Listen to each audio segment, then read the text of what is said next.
Bonjour, très heureux de vous retrouver pour une nouvelle vidéo de YouMentoring. Très souvent, je rencontre des managers frustrés par des événements et la première chose que je les invite à faire, c'est d'attribuer une note de gravité de 1 à 10 de cet événement en particulier, une note de gravité pour leur entreprise, pour leur département et pour eux-mêmes. Si le score cumulé est inférieur à 20, je les invite à stopper net leur hyperventilation. En effet, bien souvent, le simple fait de se demander est-ce vraiment grave suffit à réduire les émotions négatives ressenties. Une mise en perspective, une prise de recul, une évaluation des dégâts réels et on se sent tout de suite beaucoup mieux.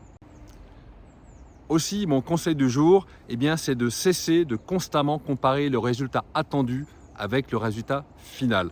Je vais vous donner quelques exemples. Un manager qui attend, qui espère en tout cas 5% de hausse de salaire et qui reçoit 4%.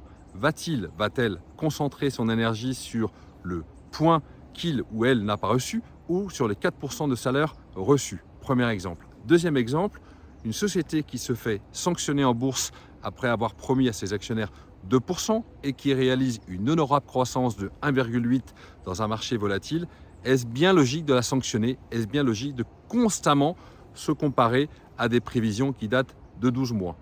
Un autre exemple managérial, devoir geler les recrutements, ça arrive en entreprise. Est-ce un frein pour vous en tant que directeur de département ou une occasion de consolider votre équipe? Un dernier exemple de frustration potentielle concerne vos relations avec votre hiérarchie. Est-ce que vous attendez vraiment des choses que votre hiérarchie peut vous délivrer, peut vous donner? Souvent, les espoirs sont douchés tout simplement parce qu'on attend trop d'une hiérarchie qui n'a parfois pas les moyens de vous aider. En fait, la réflexion du jour, elle est très simple. Souvent, le réel problème, ce n'est pas l'événement lui-même, mais bien souvent l'écart entre ce que l'on attendait et l'événement réel, le fameux gap. Idem pour ceux qui évaluent leurs collaborateurs. Sachons ensemble évaluer la performance des collaborateurs de façon intrinsèque et non pas seulement vis-à-vis d'une espérance de résultat qui date parfois de 12 ou 18 mois. Remettons du sens et du bon sens à tout cela. Sachons oublier les prévisions qui sont par définition fausses. C'est certainement redonner un peu de valeur au travail fourni par les équipes, garder son énergie pour s'améliorer continuellement ensemble. Relativiser, c'est donc épargner les autres et par la même occasion s'épargner soi-même. Merci beaucoup, gardez votre énergie et à bientôt. Au revoir.